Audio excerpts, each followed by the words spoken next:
雪地里钻出一只树鸡，不仅瞎了一只眼，还瘸了一条左腿，甚至翅膀还缺了一角，摇晃着撞上了男人的腿，下一秒直接晕死了过去。丁，检测到宿主首次完成狩猎，打猎掉盲盒系统激活，掉落白色盲盒一个，是否开启？系统盲盒，重生者必备的金手指到了。不过丁浩来不及高兴，他要去救上辈子辜负的女人白小雅。上一世丁浩为了给白月光、张月婵买牛肉，没钱的他问知青白小雅借钱。其实白小雅一直喜欢丁浩，为了凑钱，主动卖血买了牛肉，结果在回来的途中晕倒在雪地中冻死了。而丁浩舔了一辈子的白月光，最后害他家破人亡，重生回到了白小雅卖血返村这一天。我绝不能再让悲剧发生，小雅，我不会让你有事。丁浩又往前奔跑了2、3里路，风雪更大了。小雅，白小雅。就在他体力近乎透支的时候，终于在前方路边处看到一个人形的雪堆。丁浩猛冲了过去，手脚并用，将积雪清理干净，露出了一个横卧在地上的人来。白小雅，她的呼吸微弱。小雅，小雅，你醒醒！任凭丁浩怎么呼唤都没有丝毫反应。对了，还有系统开启盲盒。白色盲盒开启中，恭喜宿主获得高效退烧冲剂1袋，军用高能量压缩饼干1袋，高效暖贴1袋。别怕，我来了，我来救你了。丁浩连忙把暖贴都给白小雅贴上，又给她喂了一点压缩饼干，折腾了7、8分钟，终于睁开了双眼。浩哥，牛肉我买回来了。这个傻丫头，我上辈子真是猪狗不如，瞎了眼啊！小雅，别说话，我不要牛肉，什么都不要了，我只要你好好的。听了丁浩的话，白小雅心中泛起了涟漪，突然一阵冷风，她猛地咳嗽起来，身体忍不住颤抖。这是高热了，不行，必须要立刻退热。她立刻从系统里拿出退烧药冲剂，二话不说一把倒进自己嘴里，又塞了一把血，低头喂给了白小雅。白小雅只觉得自己的脑海一片空白，早已经忘记了这一路受的苦。喂完了药，丁浩连忙把人背去了镇医院，送进了抢救室。大夫，他情况怎么样？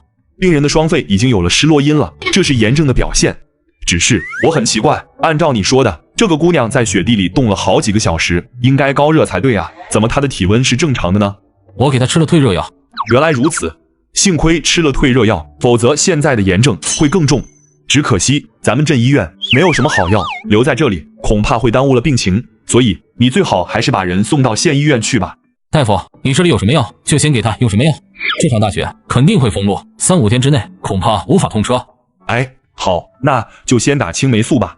镇医院抗生素只有青霉素1种，再就是口服的土霉素，可青霉素根本就不对症。我得抓紧时间打猎，收集盲盒，或许就能够开出来抗病毒的药物呢。接下来，丁浩把2斤牛肉收拾干净熬汤了。等到白小雅从病床上起来，发现身边空无一人，心中顿时失落起来。浩哥终究是没有在身边啊。对啊，他心中的白月光是张月婵，我又有什么资格呢？小雅，浩哥，你怎么在这里？饿了吧？我熬了牛肉汤，趁热喝点，补补身子。不能喝。浩哥，你快把牛肉给月婵姐带回去吧，否则她会不高兴的。她不配。小雅，我到现在才明白，你是对我最好的那个人。你放心，以后我都会好好待你。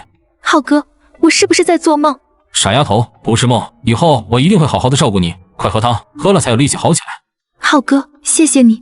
以后不许说谢，你安心养病，其他的事情有我。你听话，好好躺着，我出去一趟。丁浩深深地看了他一眼，毅然转身，大步走出了病房。必须尽快再次狩猎，获得更多的盲盒，开出能救白小雅命的药来。时间不等人。丁浩临出医院的时候，顺手拿了一根橡胶止血带，接着又找了一个木叉，做了一个弹弓。我要用这弹弓打几个鸦雀。出了医院大门，丁浩溜达了一圈，终于发现不远处的柳树上有几只鸦雀儿正在叽叽喳喳地叫个不停。他找了一个合适的位置，瞄准其中一只。就是你了。缓缓地拉开了弹弓，猛地一松手，一只鸦雀儿从树上摔了下来。成功了。丁，恭喜宿主猎杀麻雀1只，掉落白色盲盒1个，是否打开？开启。丁，白色盲盒打开，恭喜获得左氧氟沙星片石、奥司他韦胶囊成石。太好了，白色盲盒真的开出了救命药。丁浩抓起地上的鸦雀儿，转身朝着医院跑去。到了病房，丁浩拿出胶囊。小雅，这是感冒药，你吃了它就会好了。此时白小雅的体温又高了起来，点了点头，吞咽了下去。过半个小时再把白色的这个吃下去。小雅，你饿不饿？我给你熬了牛肉粥，一会儿就好了。浩哥，你把牛肉都给我吃了，月婵姐知道了肯定会生气的。她凭什么生气？这牛肉是你买的，又不是她的，和她有什么关系？小雅，你放心的事就是了，你专心养病，其他的事情不需要你管。就在此时，楼道里忽然传来了一阵嘈杂的声音。女人为抢2斤牛肉，不仅急忙冲到医院，还大骂对方是小三，甚至举起手就要扇巴掌，她自己反倒被男人打了。丁浩，你个王八蛋，你竟然敢打我！老娘今天和你拼了！要知道眼前的丁浩可是他的头号舔狗，连说话都不敢大声。他一句想吃牛肉，没钱的他直接问白小雅借钱，而白小雅喜欢丁浩，为他卖血去买了2斤牛肉。张月婵在家一直等牛肉，结果得知丁浩带白小雅去了医院，他当即决定自己来拿牛肉，哪成想这牛肉被白小雅吃了，这才出现了开头的一幕。呜！张月婵一边哭喊，一边想要和丁浩拼命。滚开！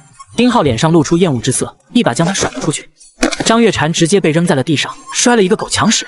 张月婵，从今天开始，我丁浩和你没有半点关系。白小雅是我的女朋友，不是你想欺负就能欺负的。要是你还敢欺负白小雅的话，看我不打断你的腿！前一世，我被这个女人变着法子榨干了一切，逼着我借钱，负责，甚至害死了母亲和妹妹。可张月婵最后一脚把我踹开，转身继续逍遥快活去了。我不活了！这个负心汉，口口声声说喜欢我，却背着我勾搭我的闺蜜，这不是耍流氓吗？围观的人群一听这话，议论纷纷。这个小伙子太不像话了，怎么能做出这样的事来？依我看，就应该报告公安，让公安把这个小子抓起来。对，报告公安。白小雅见状，顿时就急了。月婵姐，你别生气了，牛肉被我吃了，都是我的错。你放心，等过几天病好了，我就再去县医院卖血，给你买牛肉吃。这件事和浩哥没有关系，你就别怪浩哥了。什么意思？这个女孩卖血给他买牛肉，然后牛肉没有给他吃，而是被这个女孩自己吃了，所以他生气了。好像是这么回事儿。顿时，众人有些愤怒地看向张月婵。哪有这么不要脸的人，逼着别人卖血给他买牛肉，现在还要动手打人，简直是无法无天了。我看这样的女人才应该报告公安，把她给抓起来。张月婵有些傻眼了，这是什么情况啊？我被打了，是受害者好不好？怎么你们不帮着我说话呢？这里是医院，你们闹够了没有？想要吵架，出去吵，不要在这里影响病人休息。76年代，医生的社会地位还是很高的。众人一听，顿时就散了。你们2个给我等着，这件事儿没完。张月婵狠狠地啐了2人一口，转身就走。浩哥，你刚才打了月婵姐，她的性子一定不会善罢甘休的。不用担心，等你的病养好了，就从张月婵家里搬出来，从此以后我照顾你。此话一出，白小雅的脸顿时就红了起来。她是知青，被安排住在张月婵的家里。一直以来，张月婵都对外宣传白小雅是她的闺蜜，可是张月婵从来没做过一件闺蜜该干的事儿。你先休息一会儿，我去给你做好吃的。丁浩笑着将白小雅扶着躺下，然后走出了病房，来到了专门给病人和家属做饭的地方。他简单的将家雀儿收拾了一下，带着毛一起扔进了炭火里面。很快香味飘荡在整个医院，很多病人和家属全部都探出头来。他将烤好的2只家雀儿从炭火里面拿出来，在地上磕了几下，烧焦的羽毛掉落，露出了酥嫩的烤肉来，好香。丁浩撒了一点盐，起身就要回病房。就在此时，旁边忽然走出来一道身影。小伙子，你这烤家雀能不能给我一个啊？我小孙子要做手术了，非要吃这东西。当然了，我也不白要你的东西，我拿鸡蛋换。行，烤家雀的香味好闻，但是真的没有多少肉，更不要提什么营养了。而鸡蛋的性价比、营养要更好一些。小雅，你看我给你带什么好吃的了？好香啊！小馋猫，趁热吃。白小雅的俏脸微微一红，她脑海之中不由想起雪夜那晚丁浩嘴对嘴喂自己吃药的事儿来。小雅，你怎么了？是不是烤的不好吃？听到丁浩询问，白小雅的俏脸更加红了。呆子！啥？丁浩一脸懵逼。浩哥，你也吃点。白小雅抿嘴偷笑，可下一秒忽然眼前一黑。小雅！丁浩见状，顿时大吃一惊，连忙呼叫医生护士。病人现在体温控制住了，但是气血亏虚的太重，需要好好补气血，否则时间一长会留下病根的。气血亏虚，肯定是小雅卖血导致的。最好的办法是输血，可现在条件落后，只能食补更安全一些。医生，有什么食补的东西吗？像红糖、红皮、花生衣、大枣、动物肝脏都行。红糖这玩意儿有票都不一定买到，还是动物肝脏容易一点。吃过午饭，丁浩趁着白小雅睡觉的时候出了医院。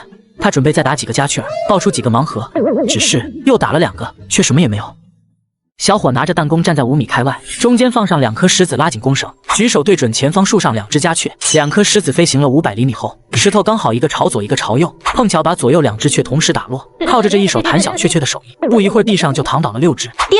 白色盲盒开启，恭喜宿主获得改良版手弩1把，手弩精通1。改良版手弩，手弩精通，这简直就是为我量身打造的。丁浩连忙找了个没人的地方，将手弩取了出来。顿时，一把黑色木质手弩出现在他的手中。手弩长约50厘米左右，可以折叠，携带起来更加方便。同时，还配备了10支弩箭。好东西啊！我去打个兔子什么的，绝对不在话下。想到这，丁浩转身就朝着不远处的一座荒山走去。上一世他辜负了一个好女孩，白小雅为了帮他讨好其他女人，自愿卖血给他买牛肉，结果因为太虚弱晕倒在雪地里离世。重活一世，丁浩连忙带着白小雅来到了医院，只是因为卖血导致太虚要补气血。好在觉醒了盲盒系统，有了手弩，他就可以去山上打更好的猎物了。入山后，丁浩一边走一边观察四周，走了大半个小时，终于在雪地上发现了一排细密的脚印。这是兔子的脚印，看脚印被雪沙覆盖的程度，这只兔子应该是刚刚跑过去没多久。想到这，丁浩打起了精神，沿着脚印朝着前面追去。几分钟之后，果然在雪地上发现一只灰兔。他将手弩准备好，弯腰小心翼翼地摸了过去，调整呼吸，稳定手臂，脑海之中预判兔子下一秒的动作。黑色的弩箭仿佛一道闪电，朝着兔子的方向击射而去。一声闷响，弩箭从兔子的脖梗处穿过。成了，这下小雅的补血餐可算是有着落了。叮，恭喜宿主成功猎杀野兔，掉落白色盲盒一个，是否开启？看来盲盒的掉落是随机的，并不是每天只能掉落一个。开启盲盒。叮，恭喜宿主获得红糖半斤，草药分辨术。红糖，太好了，想什么就来什么。至于这草药分辨术，学会之后，再在山上碰到一些珍贵的采药，我就能够立刻认出来了。丁浩想也不想，立刻选择学习。顿时，无数关于分辨草药的知识涌入了脑海之中。感受着脑袋里面多出来的这些知识，丁浩心中十分满意。他把手弩收回空间，拎着兔子回了医院。小雅，你看这是什么？兔子。浩哥，你从哪弄的兔子啊？我去后山打的。一会儿我给你做红烧兔肉。红烧兔肉？馋了吧？不过在做红烧兔肉之前，我先给你弄个好东西。丁浩说着，从怀里小心翼翼地掏出来一个纸包，打开。红糖。这个年代，红糖可是比肉还要金贵的东西，是专门给产妇重病好补身子用的，供不应求。丁浩竟然弄来了一整包。浩哥，你从哪弄的啊？这你就别管了。丁浩咧嘴一笑，用勺子挖了一大勺红糖放进搪瓷缸子里，搅拌后，一股甜丝丝的香气在病房里弥漫开来。万大夫不是说你气血亏虚吗？这玩意儿补血，快趁热喝了。白小雅捧着温热的搪瓷缸子，只觉得一股暖流从手心一直传到了心底。浩哥，谢谢你。傻丫头，谢什么？比起你为我做的这点事儿，算得了什么？看着白小雅乖乖地喝着红糖水，丁浩拎着兔子转身走出了病房。医院走廊的尽头有一个公用的厨房，他找了个角落开始处理兔子。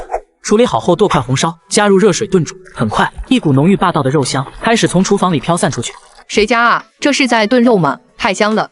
我的天，这年头还能吃上肉，了不得啊！馋死我了，闻着味儿都想流口水。不少人循着香味走到了厨房门口，伸长了脖子往里看。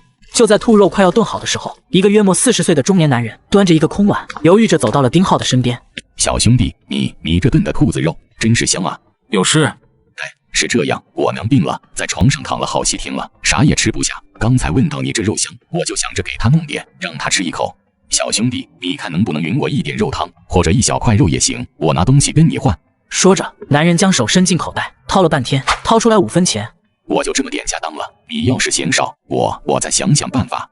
丁浩看着他手里的粮票和钱，又看了看他那张写满焦虑的脸，心中微微一动。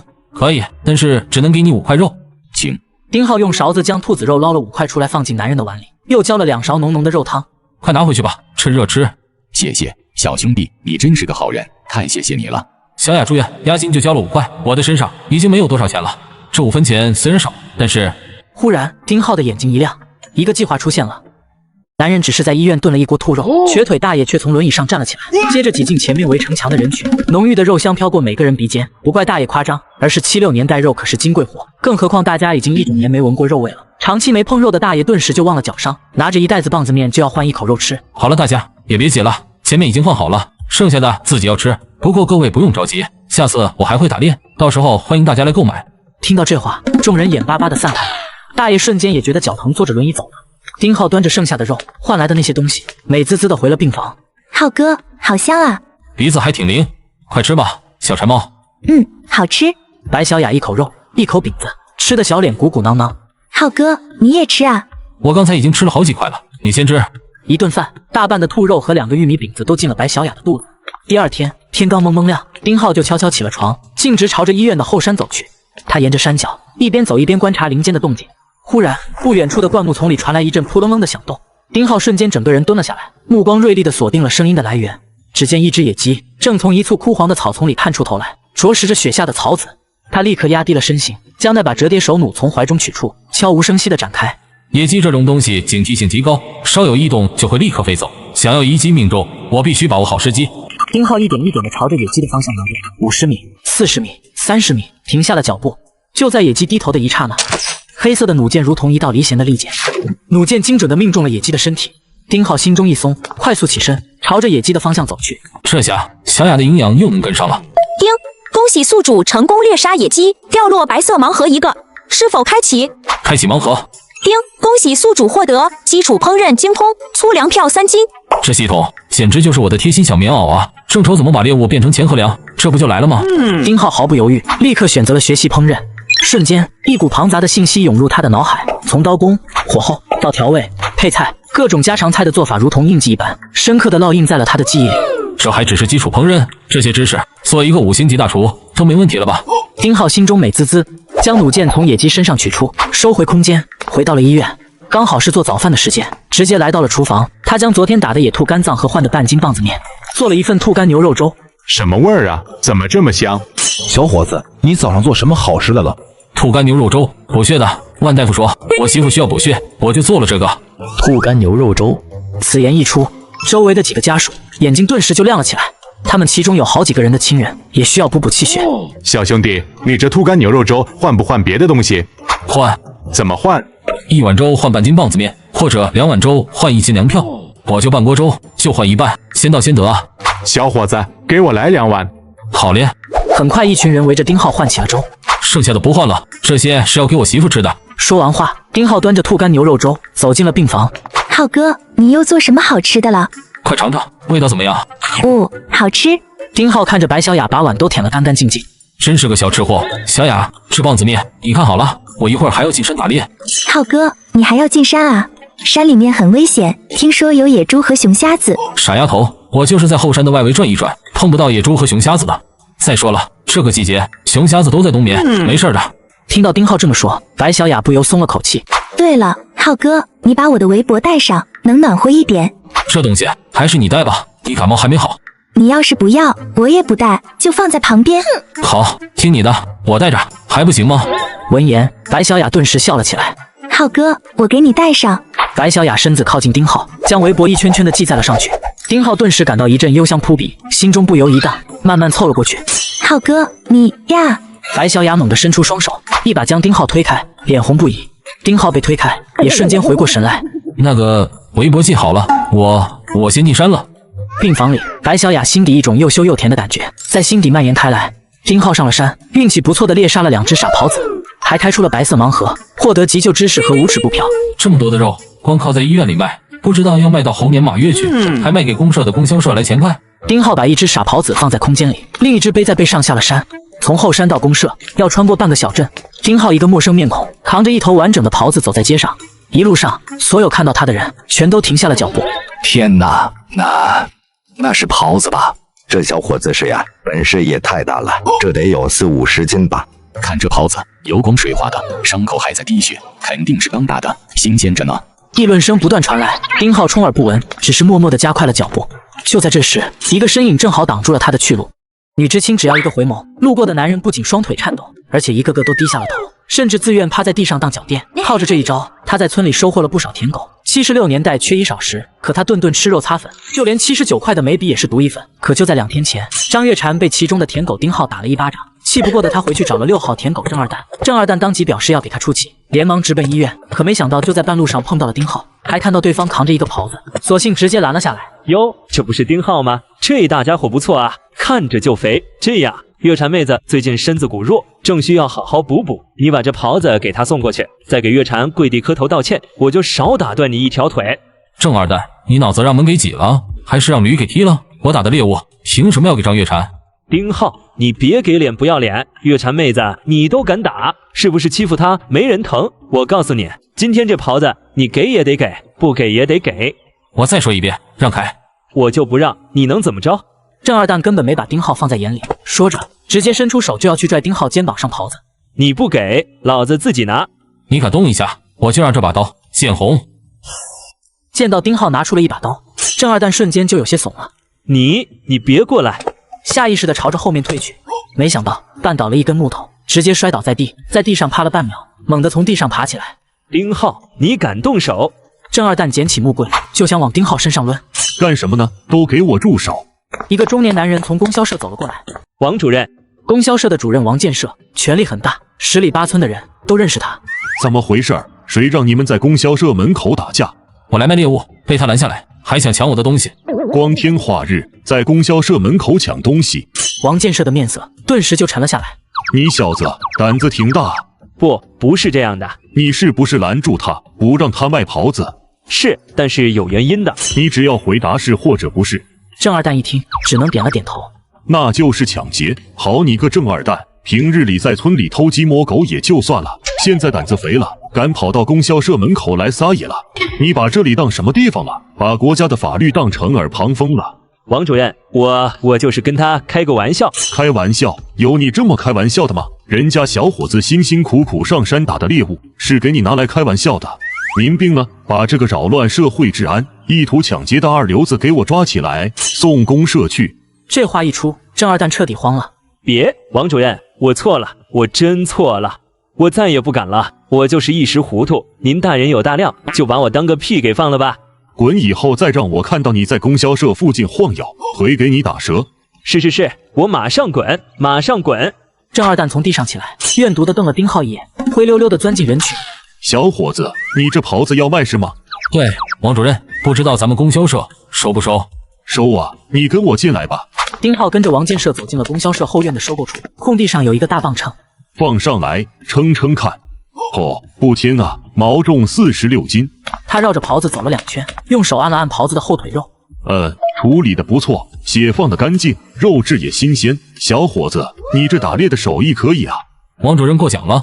这袍子我们供销社收了，按规矩1斤4毛5，怎么样？1斤4毛5，猪肉价现在是8毛2一斤，还有肉票。这野生的狍子肉怎么也该比猪肉贵才对。王主任，我这狍子可是刚打的，新鲜着呢。而且你也看到了，膘肥体壮，这肉质可不是一般猎物能比的。小伙子，话是这么说，可我收了你的狍子，也是要承担风险的。这东西不像猪肉，不是家家户户都舍得买，我卖不出去，砸手里了，这损失谁来承担？再说了，我这是公价收购，不是黑市，给的就是这个价。你要是觉得不合适，也可以扛回去自己卖吗？这老狐狸，现在大家都吃不上肉，这狍子肉只要出售，肯定用不了多久就被买光了。王主任，您是明白人，我也不跟您绕弯子，4毛5太低了。我这趟进深山也是冒了风险的，一口价5毛5一斤，钱我可以少要点，但您得给我补些粮票。王建设没想到这个小伙子居然还敢跟他讨价还价，而且条理清晰，不慌不乱。5毛5太高了，我收不了。那就5毛，不能再低了。王主任，您这收了去，转手卖给县里的饭店，价格怕是得翻1倍还不止。我也不求多，就挣个辛苦钱，回头好给我媳妇看病。听到要给家里人看病，王建设脸上表情缓和了一些，心中立马盘算了起来。这狍子能出不到30斤肉，收购价格是8毛钱纯肉价格，对外出售则是1斤能卖1块钱左右，综合下来估计能挣8、9块钱。行，看你也是个实诚小伙子，不容易，5毛就5毛，总共46斤，一共23块钱。这样，我给你算15块钱，剩下的8块钱给你换成粮票，你看怎么样？行，就按您说的办。不过除了粮票，我还想要一些邮票、航票。好，没问题。王建设脸上也露出了笑容，立刻叫来会计，当场给丁浩结了账。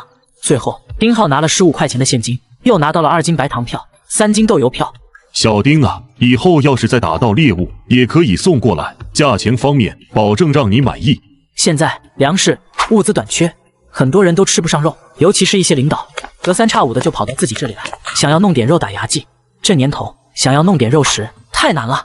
行，下次打到猎物我还来。回到医院，丁浩收拾干净野鸡，跟吴老太换了几个土豆，炖了一锅野鸡土豆，香味飘出来，周围家属都眼巴巴看着。吴老太端着碗凑过来，小丁土豆是我换你的，可得给我留1碗啊。吴大妈，您放心，老弟，今天说啥也得卖我1碗，上次兔肝粥没买到，我媳妇都跟我生气了。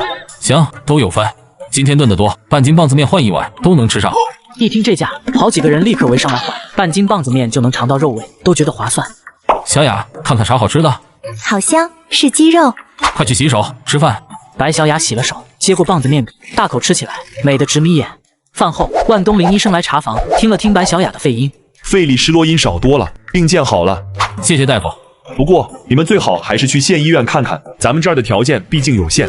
他并不知道丁浩弄到了特效药，只以为是青霉素起了作用。好，我们会去的。浩哥，我觉得已经好了，县医院就别去了吧。不行，身体最重要。明天动车了，我们就去复查。可是住院应该花了不少钱吧？我就这些了，要是不够，我再想办法。这是他卖血换来的钱，钱是经费自己用来讨好别人。钱的事你别操心，我有。我生病，当然该我出。丁浩捏着那2张纸币，喉间发紧，最终郑重收进贴身口袋。好，我留着。见他收下，白小雅松了口气。第2天路通后，丁浩就办了出院。老式班车内挤满了，丁浩轻轻将白小雅揽进，让她靠在自己肩头，挡住拥挤与寒风。白小雅脸一红，微微挣扎却没能动。要是这条路能一直开下去，浩哥一直这样抱着我，再也不回村里，不见张月婵，该多好啊！2个多小时后，车进了县城。丁浩在镇卫生院挂了号，带白小雅到了内科。一位40多岁的男医生仔细听了诊，又问治疗经过，最后惊讶道：在雪地里冻3个多小时，发热1天1夜就基本恢复，这简直不可思议。开个胸片看看肺部具体情况吧。好，交了胸透1块2，X 光片2块5，两人排队等候。这时能做胸片的大多是干部，普通百姓得咬牙才舍得。1小时后，片子出来了，看肺部炎症还没完全吸收。医生，严重吗？说严重也严重，说不严重也不严重。炎症没好，后续调养非常重要，注意休息，别再受凉，不能干重活。最关键的是要加强营养，肉、蛋、鱼，有什么吃什么，身体底子好了病才能断根，否则容易留后遗症。谢谢医生，我们记住了。浩哥，我的病是不是好不了了？傻丫头，想什么呢？医生不是说了吗？好好休养，加强营养，病就能去根。可是这年头哪来那么多好吃的？营养的事包在我身上，回去我就进山打猎，一定让你在这个冬天把身体养好。身子养好了，将来生的孩子才健康。啥？白小雅一愣，我可不想将来咱们的孩子先天不足。浩哥，你胡说什么？谁要和你生孩子？怎么不愿意？我不字没说出口，白小雅眼圈却微微发红。这丫头可真不筋斗。走，回家。两人回到哈塘村的知青点已是晚上7点多。你回去好好休息，明天我再来。浩哥，你真的不喜欢月婵姐了吗？以前是我瞎了眼，错把蛇蝎当宝贝，却忽略了你这么好的姑娘。现在我醒了，从今往后，我丁浩眼里、心里、生命里只有你白小雅。这番话彻底击中了白小雅，她双眼泛起泪光，忽然踮起脚，在丁浩唇边轻轻一吻，转身就要跑。丁浩心神激荡，一把将她拉回怀里，低头深深吻了上去。不远处忽然传来咳嗽声和采血声，白小雅猛地惊醒。浩哥，你快走，好好休息，按时吃药，明天我来找你。白小雅捂着发烫的脸，低头飞快跑回了宿舍。丁浩走在回家的路上，满脑子都是白小雅刚才的模样，愈发坚定了改写前世悲剧决心。可当他怀着满腔振奋推开家门后，屋内的景象却让他脚步猛然顿住。昏黄煤油灯下，母亲何秀兰和妹妹丁玲正坐在炕桌边吃饭，桌上只有一个豁口瓦盘，盛着清汤寡水的棒子面粥，连一碟咸菜都没有。一股酸楚狠狠刺进丁浩心脏，眼眶瞬间红了。前世母亲被他活活气死，妹妹为还债被迫嫁给老光棍，最终不堪虐待逃入血液，杳无音信。哥，你回来了，还没吃吧？快坐下。小浩，咋了？在外面受欺负了？妈，家里的粮食呢？你们就吃这个？是张月婵，她今天带着张二蛋来了，说哥你欠了他家牛肉，把咱家缸里的棒子面全抢走了。今晚这些还是我去三大爷家借的。没想到这个张月婵歹毒至死，连最后的口粮都不放过。妈，别怕，粮食没了，我想办法。丁浩压着火气，却发现母亲左脸有一块淤痕。妈，你的脸谁打的？没事，妈自己不小心磕门框上了。是张二蛋，妈不让他们抢粮食，他就推了妈一把，妈的头撞墙上了。丁浩脑中嗡的一声，前世种种惨象与眼前画面交织，所有悔恨愤怒化作滔天烈焰，他猛地转身就往门外冲。小浩，你干什么去？不能犯糊涂啊！哥，别去，我害怕。放开我！我不放。小浩，听妈说，是咱们理亏啊，你答应了给人家牛肉没给上，人家才来拿粮食抵的，你斗不过他们的。郑二蛋是个混子，你去了要吃大亏的，妈不能看着你去送死啊！理亏？他打了我妈，还有什么理？我不把他腿打断，名字倒着写。哥，求你了，咱忍忍行不行？就当为了我跟妈。看着母亲和妹妹脸上的恐惧，丁浩心如刀绞。好，我听你们的，我不去。放开吧，哥真的不去，我去弄点吃的。丁浩走到灶房，舀起一瓢冷水仰头灌下。张月婵，郑二蛋，这笔账我记下了，早晚让你们连本带利还回来，仇必须报，但不是现在，不能饿着肚子，让家人担惊受怕。丁浩出门找个僻静处，从系统空间取出袍子，扛回屋里，咚一声扔在外屋地上。哥，你哪弄的袍子？我打的。丁浩又把半袋棒子面放桌上，这真是你打的？何秀兰颤抖着手摸了摸棒子面，又看向地上的袍子，这袍子真是你打的？裴小雅在镇卫生院时，我在后山打的，一共2只，一只卖供销社了，这是卖的钱。给小雅看病花了些，这些嘛你收着，这只咱家自己吃。不过卖袍子时撞见郑二蛋想抢，被供销社王主任教训了顿。算时间，郑二蛋吃瘪回村告诉张月婵，两人才上门抢粮打人。哥，你太棒了，好久没吃肉了。你啥时候会的？别是偷抢的啊！小浩，再穷不能犯法。妈，放心，真是儿子打的。这段时间我就琢磨，山里是咱家粮仓，不能守着宝山饿肚子。这事小雅也知道，除了狍子，我还打到野鸡、兔子呢。听到白小雅也知情，何秀兰疑虑顿时消散大半。好，会打猎好，有本事就好。妈，别愣着，今晚就炖肉，先剁条腿下来，剩下的我来收拾。哎，好。何秀兰顿时来了精神，麻利找出菜刀，丁浩则用斧子哐哐几下卸下条肥硕后腿，灶房重燃火光。好香啊，哥，好久没闻到这么香的肉味了。小柴猫，一会儿让你吃个够。妈，有件事想和您说。啥事啊？说呗。哥快说。锅里肉块在浓稠汤之中翻滚，香气扑鼻。丁浩深吸一口气，妈，我想娶白小雅，想请您找媒人去知青点正式提亲。你说啥？丁玲嘴也张得老大，看看哥哥又看看母亲。小浩跟妈说掏心窝话，你是不是因为张月婵那边不成，憋着气才想娶小雅？妈告诉你，小雅是多好的姑娘，咱家不能坑人家。你要是拿她当替身，这事妈宁死不同意。妈，你想到哪儿去了？以前是我瞎了眼，分不清好歹，把张月婵当宝，把小雅的好当理所当然。可今天您也看到了，张月婵干出什么事？带郑二蛋抢粮，把您推倒撞破头。这种女人心烂透了，白送我都嫌脏。小雅呢？为我默默付出太多，这次雪地洞几小时差点丢命。妈，您说这两人哪个真心对我好？我现在肉还分不清，不就是彻头彻尾的蠢货吗？我是真心实意想娶小雅，想对她好，让她下半辈子过上好日子，再也不受委屈。丁浩说的情真意切，何秀兰和丁玲都听呆了。太好了，我早看张月婵不顺眼了，还是小雅姐好，我想让她当我嫂子。以前哥你老护着她，我们都不敢说。何秀兰怔怔望着儿子，她脸上是从未有过的清醒与决绝。好好啊，你能想明白，妈就放心了。白小雅那姑娘是真好啊，你想娶她是咱们高攀了。妈，提亲的事放心，这事得办敞亮，不能委屈姑娘。村东头王媒婆最能说会道，明天妈端碗炖肉请她去说媒，咱家有肉了，彩礼不能寒碜，狍子皮能卖钱，剩下的肉也能当份大礼。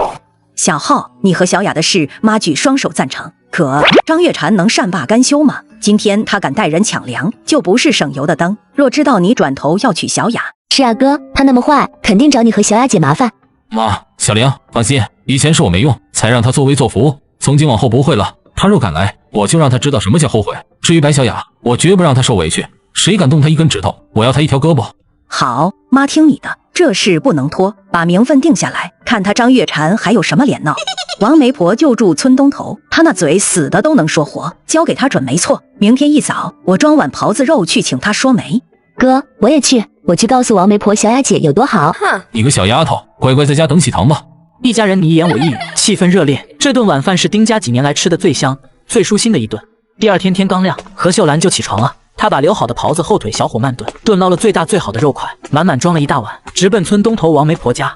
哎呦，秀兰啊，啥风把你吹来了？快坐。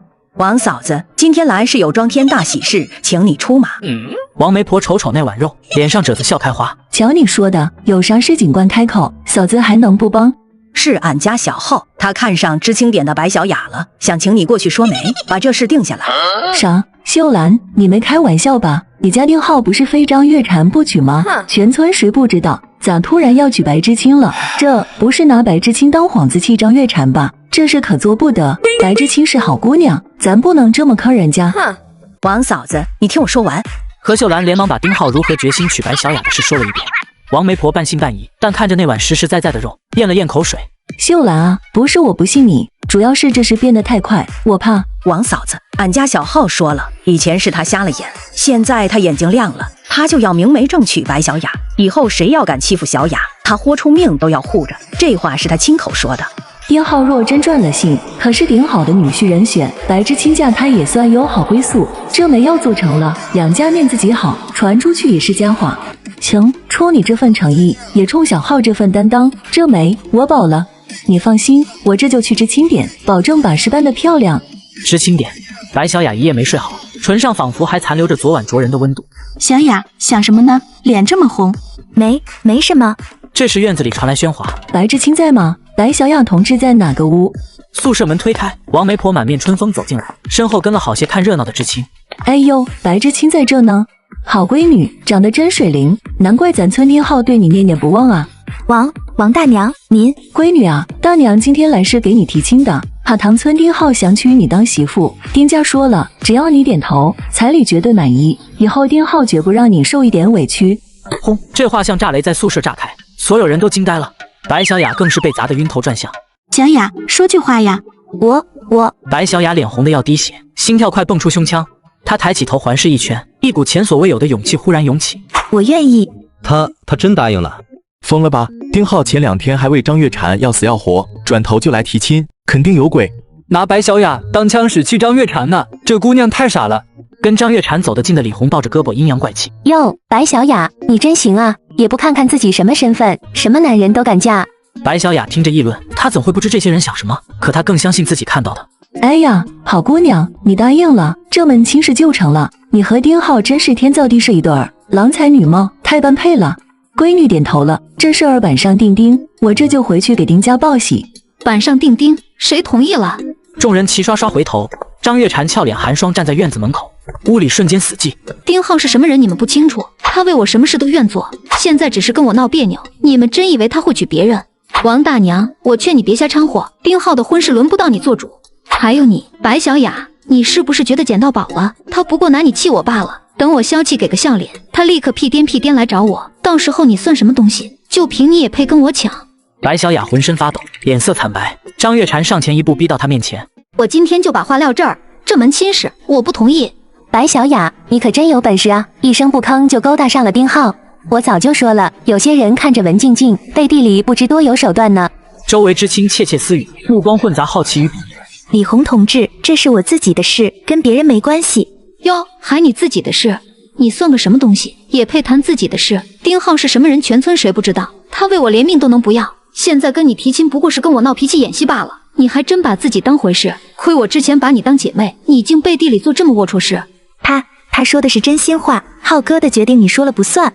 我说了不算。我告诉你白小雅，丁浩的事就是我张月婵的事，他就是我身边一条狗，我让他往东他不敢往西，现在他冲你摇尾巴你就想领回家，你问过我这个主人没有？白小雅气得浑身发抖。听见没？白小雅，主人在这儿呢，你一个外人掺和人家家务事干什么？真不知羞耻。周围哄笑声更大，白小雅僵立原地，感觉所有目光像针扎在身上。王媒婆脸色青白交加，想开口看张月婵咄咄逼人样，又咽了回去。张月婵满意自己造成的轰动，往前又逼近一步，用尽两人能听到的音量轻蔑道：跟我斗，你还嫩。丁浩的婚事只有我能点头，至于你，你不配。哦，他不配，难道你配？众人猛地回头，只见丁浩拎着只野兔逆光而立，脸上没半分笑容。正主出现了，院里嘈杂瞬间消失。丁浩，你来的正好，快告诉他们你心里只有我一个，娶她不过是想气我罢了。他摆出受委屈模样迎上去，然而丁浩连余光都没分给他，径直从他身边走过。他丢下兔子，伸出手当着所有人面握住白小雅的手。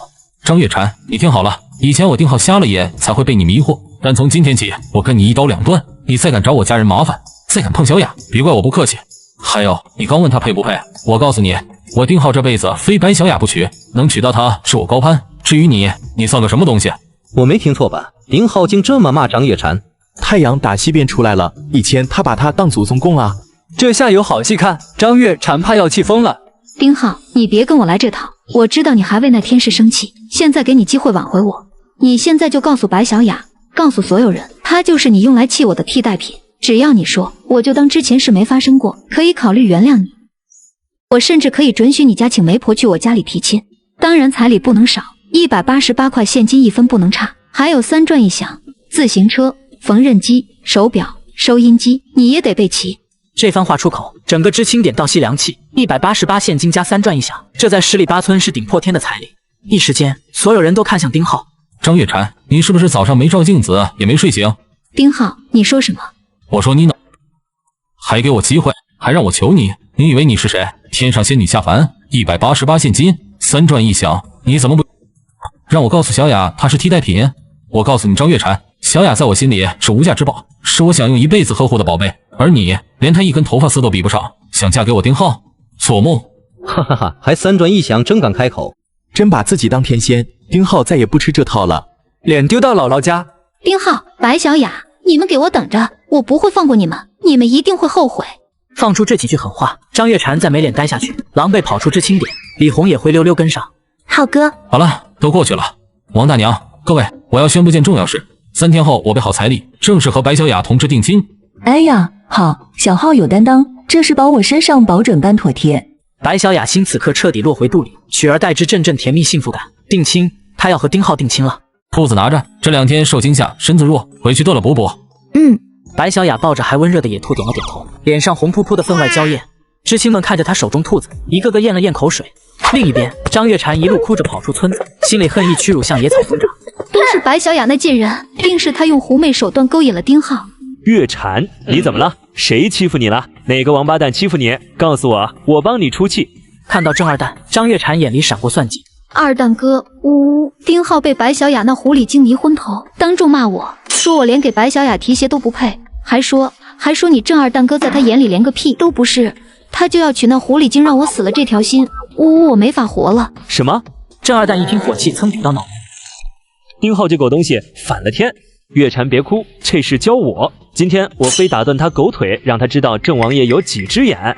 二蛋哥，你可别乱来。放心，我现在就去找丁浩和白小雅，把那对狗男女一起收拾了，给你出这口恶气。说完便气势汹汹朝知青点大步走去。丁浩、白小雅，你们这对狗男女，给老子滚出来！一声怒吼传来，凶神恶煞身影大步流星冲进院子。当看到蹲一起的丁浩和白小雅时，眼里怒火更盛。好啊，你们2个真在这勾搭上了。你有病吧？丁浩猛地起身，他刚安抚好白小雅，这混蛋就冲进来，把一切都毁了。你敢说老子有病？我看你才有病！丁浩，你个缩头乌龟，敢抢月婵，还敢背后说老子坏话，我看你活腻歪了。还有你这小骚狐狸，看着人模狗样，背的专会勾引男人。今天老子替天行道，把你们这对狗男女一起收拾了。说着，郑二蛋的大拳头直直朝丁浩脸上砸来，他没躲，直接一拳迎了上去。郑二蛋整个人双脚离地向后倒飞出去，扑通摔在地，竟没爬起来。啊，丁浩，老子杀了你！郑二蛋猛从地上一跃而起，环视一周，目光锁定墙角劈柴用那把斧头。给我去死吧！周围尖叫瞬间响起，谁也没想郑二蛋惊下死手。未等丁浩出手，白小雅直接挡在前面。郑二蛋也没想白小雅会突然出现挡丁浩面前，但是此刻他想收手已来不及了。白小雅眼中浮影愈来愈大，心中只有丁浩身影。电光石火间，丁浩身体爆发出远超常人速度力量，他左手闪电般探出揽住白小雅腰猛将她往身后一拽。与此同时，他右拳以带呼啸狠狠砸在郑二蛋卧斧那条手臂。郑二蛋手臂以诡异角度向外扭曲，斧头当啷掉地。丁浩右拳再次挥出，结结实实轰在郑二蛋下巴。郑二蛋百来斤身体直接被这拳打飞，两眼一翻，彻底昏死。整个知青大院静得真落可闻，一个个目瞪口呆。浩哥！丁浩猛回神，低头看怀里人。你疯了？知不知刚才多危险？只要浩哥没事，再大危险我也不怕。这时周围知青才如梦初醒，几个胆大男知青壮胆凑郑二蛋身边探鼻息，还有气就昏过去了。快抬他找大夫，胳膊好像断了，再耽搁要出人命。几人七手八脚抬起郑二蛋朝村里跑去。村东头赤脚医生家挤满人。郑二蛋躺破旧木板床上，嘴塞棉花，整张脸肿如猪头，一条胳膊用木板布条草草固定吊胸前。骨头断了，下巴脱臼，牙也掉了，我只能简单处理，得送卫生院。娘啊，下手太狠了，2拳就打成这样。丁浩什么时候这么厉害了？议论声传进郑二蛋耳朵里，他呜呜哭着，挣扎指向门外，示意家人去找大队长牛铁柱。很快，牛铁柱背着手大步走进知青院子，身后跟着郑家人和看热闹的村民。丁浩，是你打的？是我。胆子不小，下这么重的手，眼里还有王法吗？牛大队长，你该先问他为什么挨打。他踹翻东西，骂人，还先动手，我还手有错吗？你胡说，我儿子是来评理的。丁浩冷笑，一脚踢起地上斧头。评理？这就是他评理的家伙。他拿斧头又砍我头，在场知青都看见了，这叫蓄意杀人。如果今天躺在地上的是我，你怎么说？我为自保，不小心弄伤他胳膊，这事就算闹到公社、县里，我都占理。哭什么？你儿子敢抄家伙砍人，是想吃牢饭吗？牛铁柱抓住左手的郑二蛋。小王八羔子，你冲人家院子动手，还动斧头，你活腻了是不是？牛铁柱一通咆哮，骂得郑家人不敢作声，搀起郑二蛋就要溜。等等，你还想怎样？你无故生事，持械行凶，想这么算了？他扬手一耳光，打得郑二蛋嘴角淌血。现在立刻当众给我和对象白小雅道歉。郑家婆娘一听，当场坐地撒泼。没天理啊！打了人还要道歉，欺负老实人啊！大队长，你得做主，这让我们老郑家往后咋见人？丁浩，他都伤成这样了，要不算了吧？算了，今天他拿斧头是要砍我们，要不是我反应快，躺地上的就是2条人命。做错事必须付出代价，这个妾他非到不可。院里一片寂，丁浩语气忽转平静。牛大队长，你若觉得能算了也行，我这就去公社汇报郑二蛋知府行凶、蓄意杀人的事，相信公社领导会给我一个公道，到时候可就不是道歉这么简单了。杀人未遂，该判几年？公社干部比你清楚。郑二蛋脑子一空，公社杀人未遂，判刑。他浑身剧颤，脸色惨白，连胳膊的疼都忘了。牛铁柱一脚踹在郑二蛋腿上，混账，还不道歉？你想去蹲大牢吗？郑二蛋心理防线彻底崩溃。对不起，大声点。丁浩同志，白小雅同志，对不起，是我错了，我不该听信谗言来找麻烦，更不该动手，我不是人，求你们放过我吧。人群里，张月婵指甲掐进掌心，死死瞪着被丁浩护住的白小雅，嫉恨不已。滚吧！郑家人如蒙大赦，搀起烂泥般的郑二蛋仓皇逃离。村民也陆续散去，看向丁浩的目光以待敬畏。牛铁柱没走，搓手上前。小浩啊，这事是郑二蛋混账，你教训的对，不过他胳膊断了，也道歉了，我看这事儿就算了吧，真闹到公社，对谁都不好。大队长说的是，我只求个公道，既然他道歉了，我也不是不讲理的人。说着，他捡起地上泥污的斧头，递到牛铁柱面前。这东西就交给大队长处理了，省得他以后再拿出来吓人。好，小浩，你明事理，以后村里谁敢找你们麻烦，我第一个不答应。他又客套几句，提着斧头走了。院子恢复平静，只剩满地狼藉。小雅先回屋，这里我来。我和你一起。行，收拾完我做红烧兔肉。张月婵踹开院门，阴沉着脸冲进屋，砰的摔上房门，一脚踹翻桌子。贱人，狗男女，凭什么？凭什么那个窝囊废丁浩变得那么厉害？凭什么白小雅能得到他的庇护？这一切本该是我的。谁惹我们家大小姐了？一个高大健壮的身影扛着猎枪走进来，正是他大哥猎户张鹏。哥，我被人欺负了，没脸活了。谁敢欺负你？哥扒了他的皮。是丁浩，他当众羞辱我，郑二蛋看不过去评理，却被他打断胳膊，还逼着当众道歉。所有人都看我笑话，他要娶白小雅那个狐狸精，翻脸不认人了。什么？这小王八蛋吃了雄心豹子胆了？哥，你一定要替我出气，不然我以后怎么做人？放心，今天我非打断他的腿。张鹏转身抄起墙角的猎枪。鹏儿，你要干什么？张母从里屋冲出，见儿子拿枪，吓得魂飞魄散。妈，你别管，丁浩欺负月婵，我非给他颜色看看。你疯了，动枪要出人命的。人命？他羞辱月婵时想过吗？他算什么东西？以前跟哈巴狗似的，现在敢反咬，我今天让他知道谁才是爷。张鹏扛枪冲出院子，直奔知青点。娘啊，张鹏这是去哪？看方向是知青点，难不成找丁浩？疯了！郑二蛋刚动斧头，他又扛枪，要出大事了。正议论间，牛铁柱魁梧的身影迎面挡住张鹏去路。张鹏，你他娘站住！拿猎枪干什么？刘大队长，这事你别管。我不管。牛铁柱冲上前，一把攥住冰冷枪管。你扛这玩意儿是要打兔子还是杀人？丁浩欺负我妹，我非崩他一条腿。放你娘的屁！你妹什么德行我不知道。郑二蛋刚提斧头去被打断胳膊，你又扛枪去，你们兄妹非捅破天是不是？告诉你，张鹏，丁浩不是以前那窝囊废了。郑二蛋一个照面就废了，你比他强多少？你拿枪过去，信不信他当场缴你械，打你个半死？到时候你持枪行凶，人证物证俱在，老子想保都保不住。你他娘的想吃枪子儿，别拉上老子和整个哈塘村垫背。这番话如冰水浇头，让张鹏清醒了几分。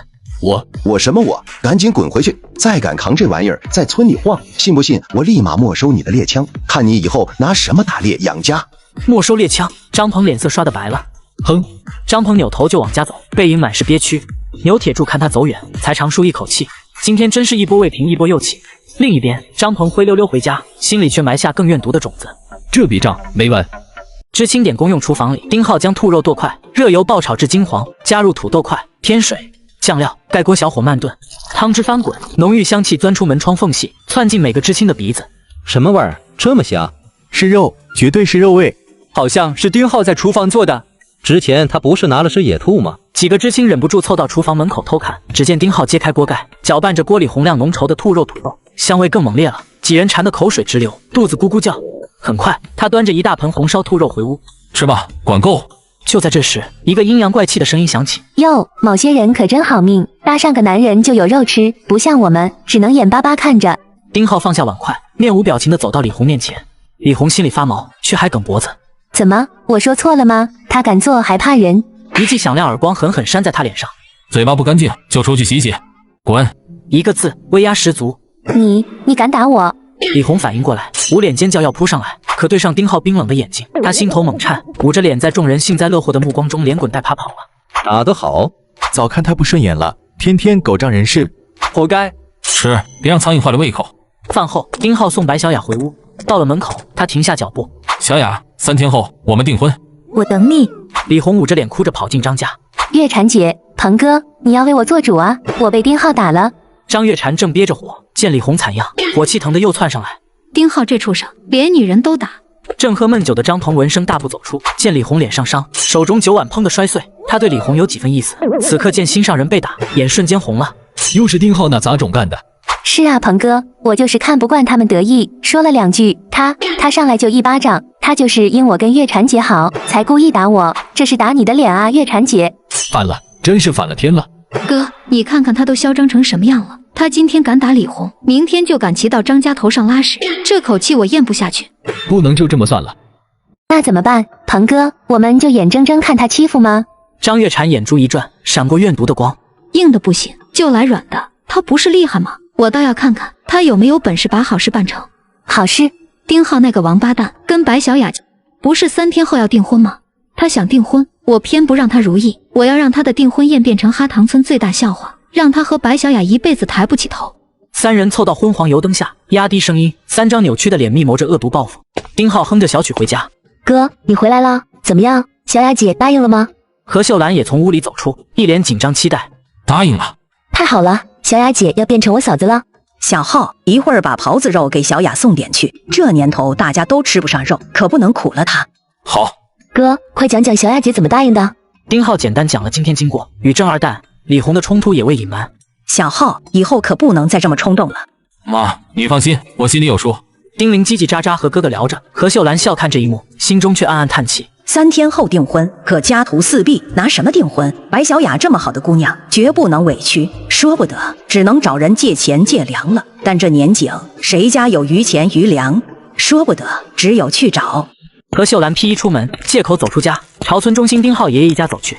丁浩父辈兄弟姐妹4人，老大丁大义与爷爷丁长全同住养老，老二丁大勇是丁浩父，已病故，老三丁大军在狩猎队，老四丁木兰嫁到县里，少回。自丁大勇病故欠债，丁大一家便有意疏远，两家情分极端。加之丁浩先前不务正业追张月蝉，丁大一家更是他们如瘟神避之不及。尤其大嫂王翠莲，泼妇混不讲理，家中全由她说了算。每见何秀兰必冷嘲热讽，极尽羞辱。可眼下为儿子订婚，为不委屈白小雅，他只能拉下老脸再求一次。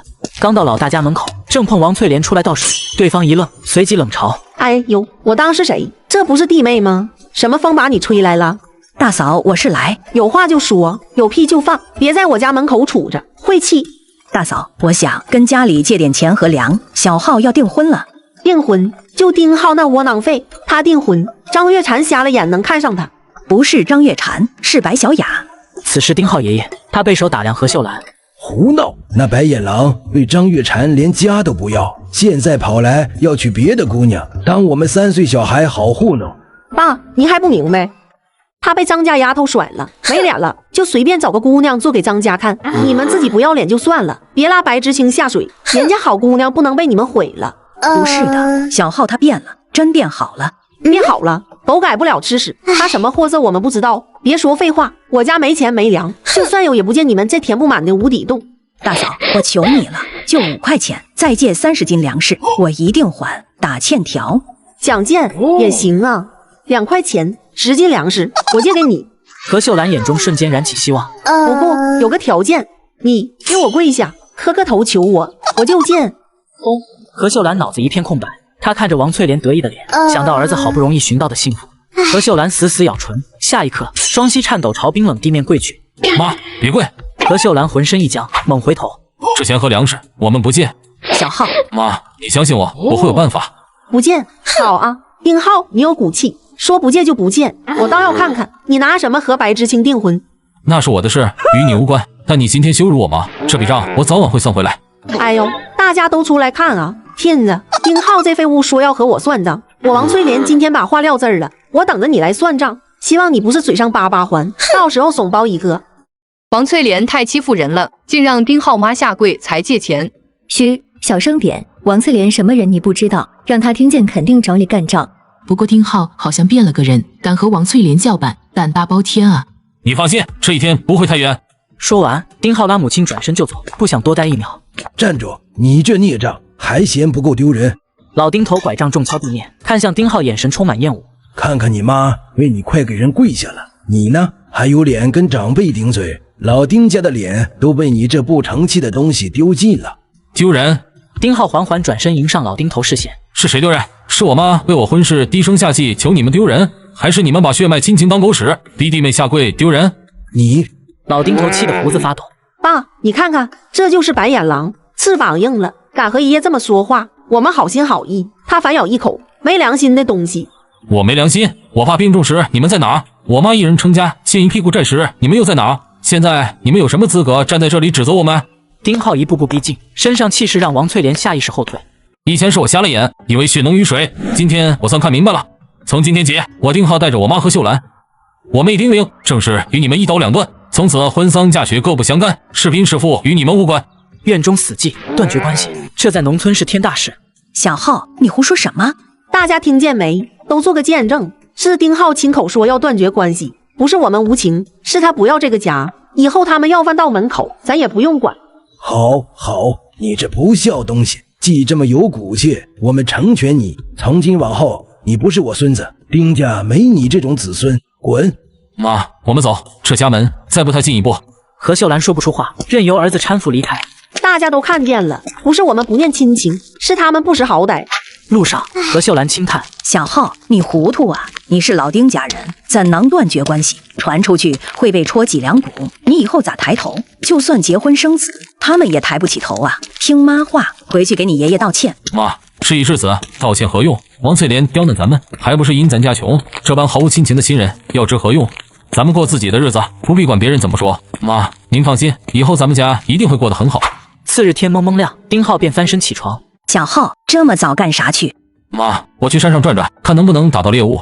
何秀兰看着儿子挺拔背影，话到嘴边又咽回。丁浩穿戴严实，带上手弩，腰间别刀，迎陈寒扎进后山。走了半个多小时，前方传来响动。丁浩轻步拨开灌木，见不远处松树下，一只羽毛斑斓、形似鸽子的山鸡正低头啄食。剑中飞龙脖梗扑腾两下在地不动。丁，成功猎杀飞龙，掉落白色盲盒1个，是否开启？丁浩快步上前捡起飞龙，开启。丁，白色盲盒开启，获得散装白酒5斤，大前门香烟2盒。不错，5斤散酒，2盒大前门，招待亲朋烟酒妥了，还要继续。他心情大好，今日开张大吉，将飞龙扔进系统空间，收拾手弩，继续朝深山前进。没走多远，丁浩忽然发现地上有一滩血迹和杂乱脚印，他目光一凝，神色凝重。好在接下来2个多小时未遇猛兽，倒是又打到一只野兔，一只野鸡。丁，白色盲盒开启，获得捕猎陷阱精通情报1份。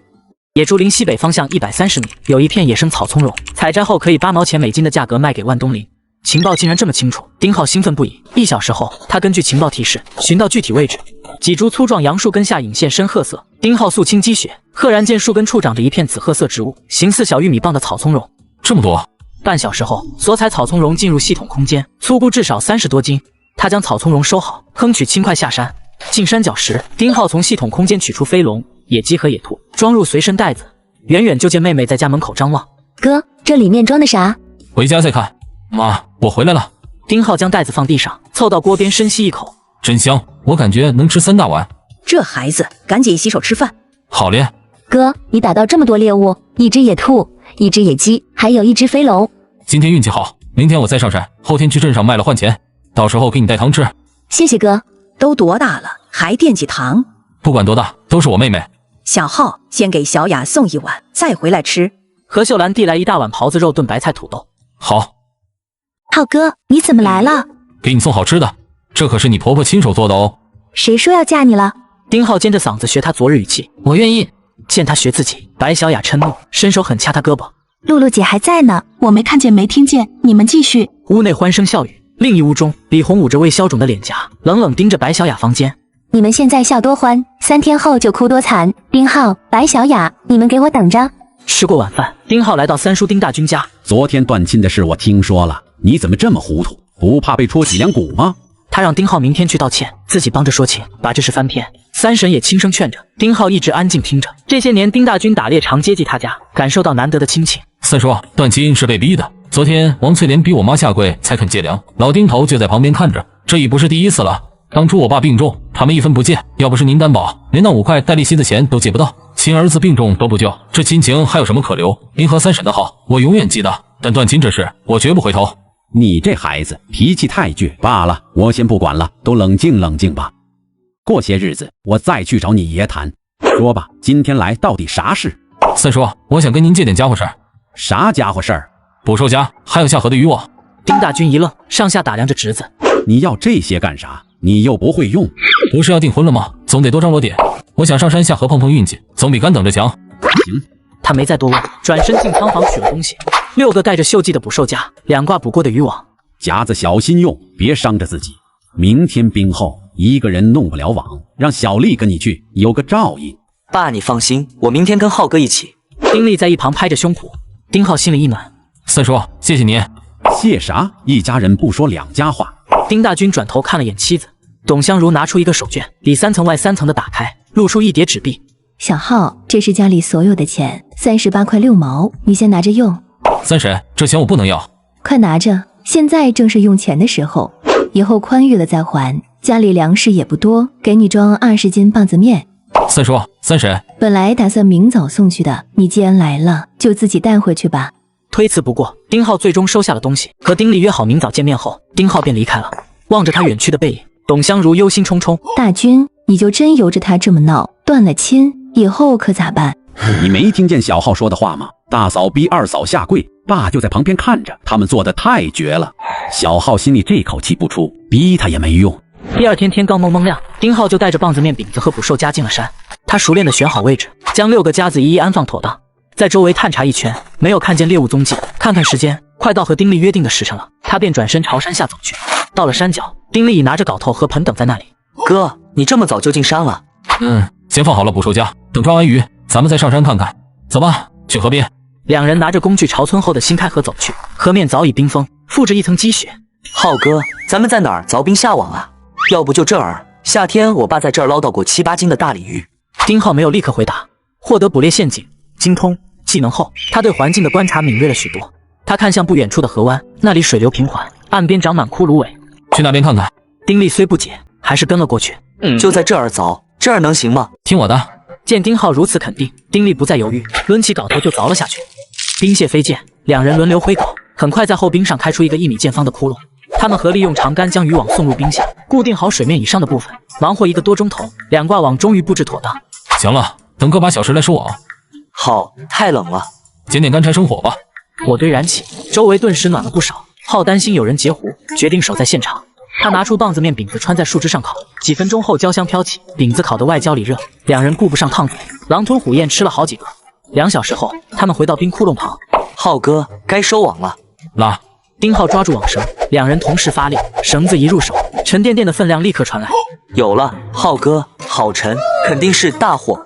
他们卯足劲慢慢上拉，渔网出水的那一刻，丁力瞪大了眼睛，网里密密麻麻全是活蹦乱跳的鱼，巴掌大的鲫鱼，细长的白鲢，还有几条1、2尺长的大草鱼。我的天，发了！浩哥，我们发了！丁浩也露出了笑容，这收获远超预期，订婚宴的鱼菜不用愁了。2人手忙脚乱地将鱼摘进麻袋。就在这时，丁，获得白色盲盒1个，是否开启？系统的提示音接连响起，竟一连响了5次，爆了5个盲盒。喜悦之际，几个身影从河对岸晃了过来，为首的是村里游手好闲的2流子赵老三，身后跟着2个跟班，他们远远就盯上了那袋鼓囊囊的鱼，眼里冒出贪婪的光。哟，丁浩，今儿运气不错啊，捞这么多。丁力警惕地把麻袋往后一拉。赵老三，你想干啥？不干啥，替你们高兴呗，都是一个村的，鱼这么多，你们也吃不完，不分兄弟们点儿。丁力气得脸色发白，刚要骂人，被丁浩拦住了。我吃不吃得完，是我的事，想吃鱼自己捞。赵老三笑容一僵，嘿，给你脸了是吧？丁浩，识相点，今天这鱼你分也得给，不分也得给。他一挥手，3人成半围之势逼了上来。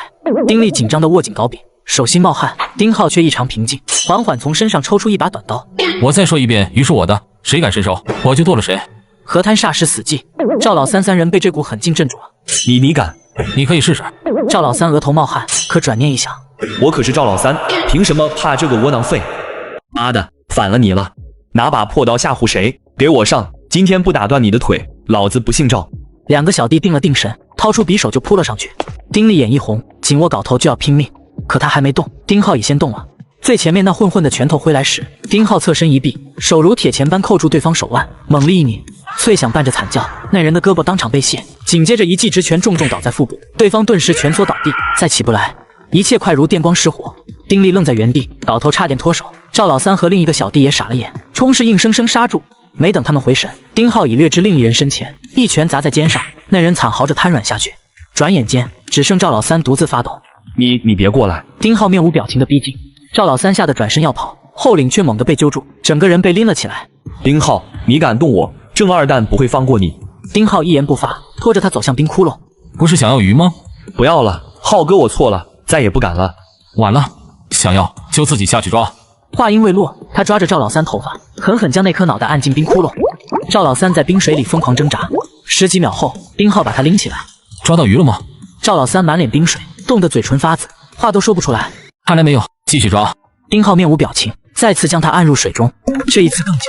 赵老三挣扎渐弱，几乎昏厥，丁浩才将他拽上来。我错了，真错了。丁浩松开手，居高临下的看着他，又扫了一眼地上呻吟的两个小弟。滚！一个字，如同射令。赵老三如蒙大赦，连滚带爬的扶起同伙，头也不回的跑了。丁力愣愣的望着大哥，手里的镐头早已放下，他张了张嘴，却发不出声音。怎么了？吓着了？对付这种人，你越软，他们越气，只有比他们更狠，他们才会怕。丁力似懂非懂的点点头，眼里已满是崇拜。浩哥，昨天有人说你把郑二蛋打骨折了，难道是真的？丁浩失笑，点了点头。丁力顿时八卦兴起，缠着丁浩问起昨天的事来。两人一边说一边收拾，用简易爬力拖着那袋沉甸甸的鱼回村。鼓囊的袋子根本藏不住，村民纷纷围上来，看见里面活蹦乱跳的大鱼，所有人都惊住了。这是丁浩打的，上午就捞这么多，邪了门了！村里下网的人不少，可谁都没捞着，偏他弄到这么多。惊叹与议论声中，两人到了家，丁浩另拿了个袋子，挑出10几条鱼装好。小丽，这些你拿回家。不行，浩哥，这都是你订婚要用的，我就是出点力气，哪能分东西？让你拿就拿着，今天没你帮忙，我一个人哪忙得过来？咱们是兄弟，再推辞就是看不起我。那好吧，但他没挑好的，专捡了些个头小或品相不佳的鱼。浩哥，我拿这些就行，自家吃不碍事。丁浩心里一暖，不再强求。快拿回去，让三婶炖上，尝尝鲜。好嘞，浩哥，那我先走了，明早再来找你。好。这时，何秀兰带着丁玲从外头回来，见到满地的鱼，又惊又喜。妈，挑几条晚上炖了吃。好耶，晚上有鱼吃啦。何秀兰见状，也含笑应了下来。安顿好后，丁浩回到自己屋里，关上门，迫不及待地将心神沉入系统空间。5个散发着白光的盲盒静静悬浮着。他搓搓手，正准备逐个开启，系统提示音却忽然响起：叮，检测到宿主积累盲盒超过5个，激活盲盒合成功能。5个白色盲盒可合成1个蓝色盲盒，蓝色盲盒价值更高，是否合成？合成？还能这么晚？合成。5个白色盲盒瞬间聚拢，随着一声轻响，化作一个通体湛蓝、流光隐约的盒子。蓝色盲盒成了，开启。蓝盒缓缓打开，光华闪过。叮，蓝色盲盒开启，获得改良版连弩附带弩箭，获得枪械基础精通，获得破伤风针剂3支，获得蚝油1瓶。丁浩眼睛一亮，立刻查看详情。改良版连弩可装填10支弩箭，连续击发，有效射程增至50米。好东西，这比现有的单发手弩强多了，对付一般野兽绰绰有余。枪械基础精通，暂时用不上，但为将来弄到猎枪打下了基础。遇上大型猛兽，还是枪更管用。破伤风针剂无需试米，对他这种常上山下河、容易受伤的人来说太重要了。耗油在这年代可是难得的调味佳品。正盘点收获时，赵老三和2个小弟连滚带爬的冲进了郑二蛋家。二哥啊，你可要给我做主啊！兄弟被人欺负惨了。后面的话戛然而止。他看见郑二蛋躺在炕上，手臂缠着绷带，脸肿得像猪头，模样滑稽极了。二哥，你这是摔跤了？摔个屁呀！被人打了。谁呀？我找人废了他。丁浩，这小子下手太狠，把我手干骨折了，下巴也脱臼了。老三，你得帮我出这口气，多找几个人，好好教训他。说着说着，郑二蛋停住了，他盯着赵老三鼻青脸肿的脸，疑惑道：老三，你这脸咋弄的？刚才听你说你也被人打了，谁动的你？赵老三表情一下子变得古怪，挤出一张比哭还难看的笑脸，声音发颤：我要是说我也是被丁浩打的，你信吗？屋里瞬间死寂。郑二蛋懵了，肿脸写满不敢置信，含糊的嘴张了半天才挤出一句：你说啥？我也被那鳖孙打了。赵老三把河边的事添油加醋说了一遍。他简直是个疯子，拿刀眼都不眨，说剁就剁啊！听完，郑二蛋彻底傻了，他看看自己吊着的胳膊，又看看赵老三精彩的脸，一股荒谬感涌上来。这小子邪门了，咋突然这么能打？谁说不是？三拳两脚放倒我2个兄弟，比电影里还利索。两人对视，都在对方脸上看到后怕，但仇必须报。二哥，这口气我咽不下。我也咽不下，硬的干不过，就来阴的。丁浩现在是块硬骨头，可他那个堂弟丁力不是软柿子吗？今天丁力一直跟着他。赵老三眼睛一亮，二哥，你是说？没错，丁浩不是跟他堂弟关系好吗？咱们就动丁力，他丁浩再能打，还能整天守着，等把丁力打怕了，我看他还怎么横。赵老三一拍大腿，沮丧一扫而空，换上阴险的兴奋。高，真是高，要不怎么说还是二哥厉害呢？两个难兄难弟凑在一块，屋里不时传出阵阵阴笑。丁浩借口要把鱼放进后院地窖保鲜，何秀兰正忙，便没多想。他拎鱼入窖，心念一动，便将整袋鱼收进系统空间，又放了个空袋在角落做伪装。匆匆扒了几口饭，丁浩就拿起砍刀麻袋出门。妈，我再去山上看看家子。才回来，歇会儿吧。没事，早去早回。冬日山林寂静，丁浩快步走向不家处，前2个夹子空空如也，到第3个时，他眼睛一亮，一只灰黑色獾子正被夹住右腿挣扎。獾子浑身是宝，有可治烫伤冻疮，还能治肺痨，古可泡酒疗风湿。丁浩利索地将它收入马耳。丁猎杀獾子，掉落白色盲盒成衣。开门红，丁浩暂未开启，继续查看。第4个夹空，第5个夹到一只野兔，再得一个盲盒。走向最后一个夹子时，远远便见雪地中一抹鲜艳火红，近前一看，竟是只通体赤红的狐狸，它腿骨已被夹断，无力趴在雪中。见丁浩靠近，发出低吼，眼中满是恐惧与威胁。好一只火狐，完整皮毛比野猪还值钱。丁浩麻利将其装入袋，重新布好6个夹子。回到家，何秀兰和丁玲见到收获，惊得张大了嘴。哥，你太厉害了，又是鱼又是獾子，还有兔子和红狐狸。丁浩正要得意，却见母亲死死盯着火狐，脸色渐渐发白。小浩，这狐狸动不得。我小时候听老人说，咱这山的山神化身就是火红狐狸，伤了它会遭报应的。妈，这都啥年代了，哪有什么山神化身，就是只普通狐狸。这皮子完整包起来，黑市上少说能卖这个数，彩礼钱大半都凑出来了。50块，500块，多少？狐狸皮这么值钱？这是西汉的火狐狸，皮毛完整，有钱人就爱这个。听到这个数目，何秀兰明显动摇了。丁浩见母亲不再拦，蹲下身准备动手，可绳子刚套到颈边，诡异一幕发生了。火狐狸黑溜溜的眼里滚出2大颗泪珠，紧接着前腿一弯，扑通跪倒在地，脑袋一下磕向地面。啊！丁玲吓得躲到母亲身后，何秀兰也面色发白，喃喃道：这……丁浩手悬在半空，满脸诧异。就在这时，门口传来清脆声音：浩哥在家吗？我来还碗。白小雅推门进来，却被眼前景象惊住。别！她冲上前抓住丁浩手腕。浩哥，别杀他，你看他都知道求饶了，太可怜了。小浩，放了吧。行，听你们的。白小雅破涕为笑，何秀兰也松了口气。丁浩转身取来剪刀，蹲下查看狐狸后腿。浩哥，你要干嘛？他腿伤得重，骨头都露了，不治好，放回山里也活不成。浩哥说的对，我来帮你。妈，找些干净布条，烧锅热水，再拿点烈酒来。哎，这就去。你要是能听懂，就点点头。话音才落，火狐狸竟真的点了点头，几人目瞪口呆。白小雅心中欢喜，小心翼翼伸手想摸它，小家伙非但不躲，反而主动凑上去，在他掌心轻蹭，发出讨好的呜咽。很快，何秀兰备齐东西，丁浩先用热水烫了烫剪刀，用不多的白酒消毒后，一会儿要把伤口的毛剪掉，方便处理。他开始清理伤口，火狐狸疼得发抖，却一动不动，只发出低低哀鸣。他将剩余白酒全倒在伤口上，狐狸猛地一抽搐，发出短促悲鸣。消毒，好得快。丁浩用布条仔细包扎好伤腿。行了，忙完这一通，他也满头大汗。接下来几天别碰水，养养就好了。白小雅抱着狐狸不肯撒手，小家伙也赖在他怀里。浩哥，在他伤好之前，能先养在你家吗？当然能，就养咱家。小雅，你有空常来，阿姨给你做好吃的。谢谢阿姨，谢谢浩哥。丁浩看着他开心的样子，心里也敞亮起来。第2天天刚亮，丁力就兴冲冲跑来。浩哥，家伙都带齐了。他扛着镐头，满脸兴奋。昨晚那顿鱼可把他香迷糊了，今天干劲更足。丁浩3两下吃完个窝头，带着他朝村外大河走去。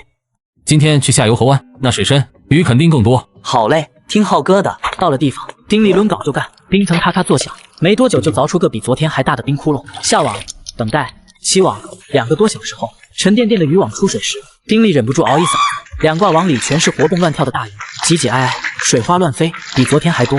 发了，浩哥，咱们发了。丁，捕获大量淡水鱼，奖励白色盲盒6个盲盒，加上之前剩的2个，现在共有8个白色盲盒，足够再合成1个蓝色盲盒，还能剩下3个。丁浩暂未合成，先和丁力一起把鱼绑在冰面上，又挑出一些递过去。小丽，这些带回去吃。不行，浩哥，昨天的还没吃完呢。这都是你娶嫂子的本钱，我不能要。见他态度坚决，丁浩心里一暖，不再勉强。行，以后给你弄野味吃。好，两人将鱼装进麻袋，用爬犁拖着往村里走。刚到村口，张月婵从小路拐出，拦在前面。丁力笑容顿时消失，丁浩面无表情，拉着爬犁继续前行。张月婵本想装作偶遇，没料丁浩竟无视自己。丁浩，你又打到鱼了。昨天他就听说丁浩不知走了什么运，竟捞了几十斤鱼，还把赵老三那伙人都打了。丁浩没理他，拉着爬犁绕开就走。哎，丁浩，你就这么讨厌我吗？以前是我错了，我和你道歉还不行吗？我们回到过去好不好？说完了。我听说你昨天打架了，来看看你有没有受伤。我好得很，要是没别的事，麻烦让让，好狗不挡道。丁浩，你怎么变成这样了？我都低声下气道歉了，你还想怎样？我命令你好好跟我说话，我还能考虑给你机会。以前我像老鼠见猫，你说东我不敢忘西，你说我是窝囊废，我也得陪笑，那才是你喜欢的样，对吧？现在我不装了，你反而不习惯了。这话像一记耳光抽在张月婵脸上，她脸涨得通红，嘴唇哆嗦说不出话。你现在后悔了？就你这样的，还想要天价彩礼三转一响，你根本不配。我哥以前是被你迷惑，现在他醒了，要娶白知青，人家比你好100倍1000倍。现在看我浩哥有能耐了，就想吃回头草。天下没这么便宜的事，你死心吧。你们别得意，不就是几条破鱼吗？打了郑二蛋和赵老三，他们不会放过你的，有你苦头吃。哦，不劳费心。丁浩懒得再说，拉爬犁撞开他肩膀，径直离去。丁浩，我给你机会你不珍惜，就别怪我不念旧情了。送鱼到家后，丁力打了招呼便先回去。妈，我把鱼放地窖，免得冻坏。他熟门熟路进到地窖，心念一动，2袋鱼瞬间收进系统空间，又将空袋塞满干草堆在角落，这才拍手出来。回屋看了眼角落，火狐狸正盖着白小雅留的旧棉布，睡得正香。小浩，吃点东西暖暖身子。何秀兰端上热气腾腾的饭菜，真香啊！丁浩咧嘴一笑，坐上炕拿起窝头就啃。慢点吃。妈，一会儿吃完饭我再去山上看看家子。又去？你这孩子咋不知道歇歇？没事，趁天亮溜达一圈就回。饭后，丁浩方便完便再次进山。冬日山林万籁俱寂，只有脚下积雪咯吱作响。丁浩快步走向布家区域，前2个家子空空，到第3个时他脚步一顿，家上空无一物，但周围雪地狼藉，散落着灰黑毛发，一滩暗红血迹在白雪衬托下格外刺眼。四周还有明显的拖拽挣扎痕迹，看样子家子原本抓住了猎物，却被别的野兽抢先偷走吃掉了。能从铁架上硬夺猎物，来者绝非善类。他立刻取出连弩，打开保险警惕扫视四周，确认无险后，收起捕兽夹，继续查看。第4个夹住一只野鸡，第5个夹到兔子。丁浩将收获扔进系统空间，朝最后一个夹子位置走去。还没到地方，就隐约听到一阵哼哧哼哧声。丁浩立刻停步，闪身躲到树后，探头望去，只见最后那个夹子处，一只灰兔正被铁夹咬住后腿，在雪地绝望扑腾，旁边竟站着一头小野猪，约70、80斤重，一双小眼死死盯着兔子，喉中发出呼噜低吼。他不断试图咬死兔子，兔子挣扎牵动夹子，鲜血流得更多，血腥味刺激的小野猪越发兴奋，哼哧叫个不停。看来之前那个夹子上的猎物就是被这家伙吃掉的，偷吃我的猎物，那就用你的命来赔吧。丁浩屏住呼吸，悄无声息地举起连弩，动作缓慢而稳定，十字准心缓缓对准野猪脖颈，3支弩箭破空而出，一支狠狠刺入小野猪脖子，另2支落空。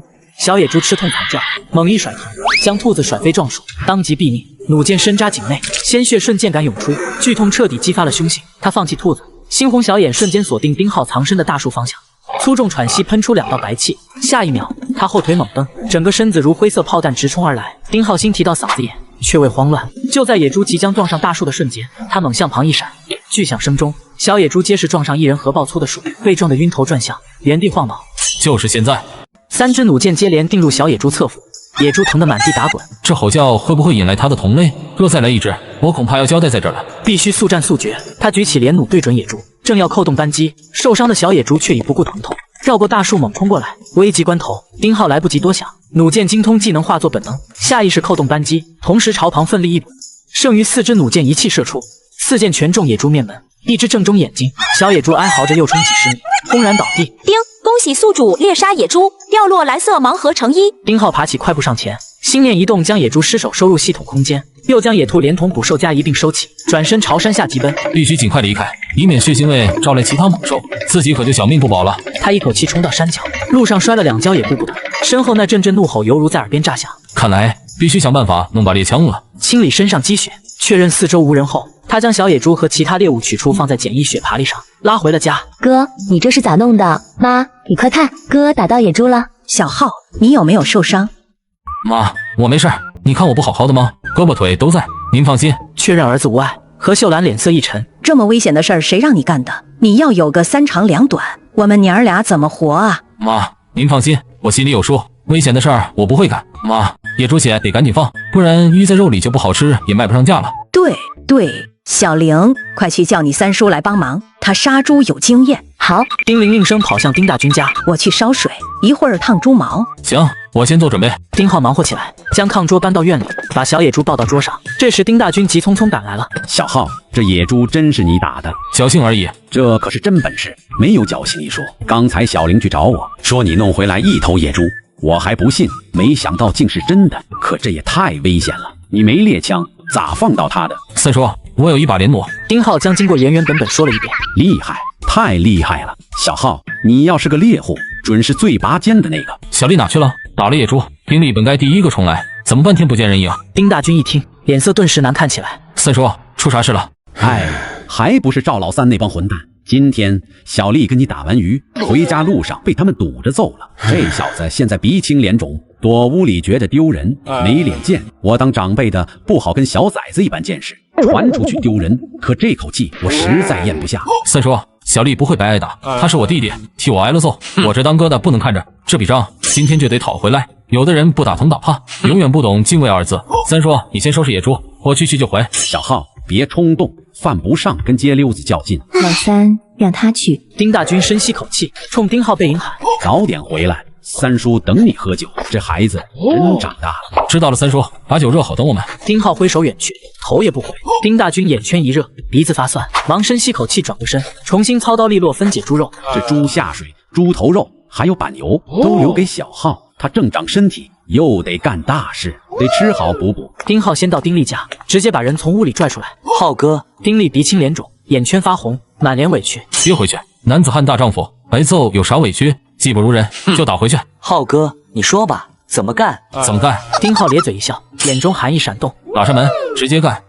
此时赵老三家里正热闹着，郑二蛋和几个平日里跟着赵老三混的二流子正围坐在炕上，就着一盘花生米，喝着劣质的白酒。三哥，今天可真解气！你是没看见丁力那怂样，被咱们一吓唬，话都说不囫囵。就是还敢跟丁浩混，给他脸了。今天先教训他堂弟，让他知道得罪咱们几个没他好果子吃。赵老三翘着二郎腿，美滋滋的抽着烟，听着手下们的吹捧，心里舒坦极了。一个丁浩，一个丁力，都是一路货色。丁浩那小子，也就是走了狗屎运，等他那点运气用完了，看我怎么收拾他。他正吹得起劲，院门哐当一声巨响，被人从外面一脚给踹开了。屋里的人全都吓了一跳，齐刷刷的朝着门口望去。赵老三，滚出来！哟，这不是丁力吗？怎么着，挨了揍不服气，又找上门来了？哎呀，我好怕。三哥，这小子不会是想一个人单挑咱们一群吧？胆子也太肥了！手下败将，还敢回来叫嚣？我看你是皮又痒了。几个人你一言我一语，丝毫没把丁力放在眼里。赵老三斜着眼打量着丁力，轻蔑地哼了一声：“丁力，给你脸了是吧？滚蛋！不然让你在家里躺个10天半个月的。”你们很嚣张啊！忽然，一道声音传到了众人的耳中，屋里所有人的视线都越过了丁力，落在了他身后那个身影上。丁浩面无表情，迈步跨进了屋里。